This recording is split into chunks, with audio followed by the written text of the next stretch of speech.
আসসালামু আলাইকুম। আলহামদুলিল্লাহ।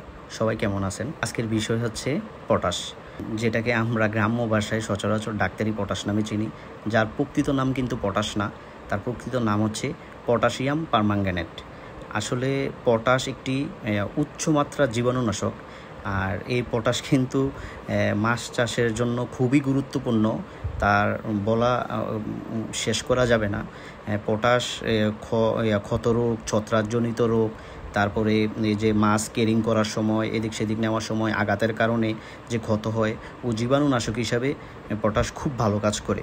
তারপর পোনা মজুত করার পূর্বে পানিতে গোসল করিয়ে জীবাণুমুক্ত করা যায়।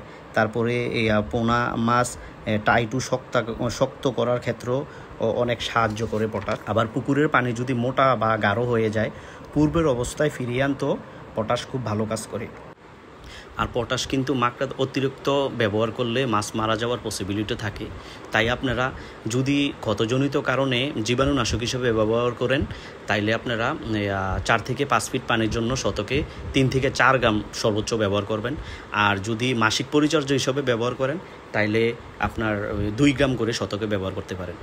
আমারও আজকে কয়েকদিন যাবৎ কয়েকটা করে তেলাপিয়া মাছ মারা যাচ্ছে এবং পুকুরের পানি প্রচুর পরিমাণ মোটা হয়ে গেছে। এই জন্য আমি জীবাণুনাশক হিসাবে এটা ব্যবহার করতেছি। তো সবাই ভালো থাকবেন, সুস্থ থাকবেন। আসসালামু আলাইকুম।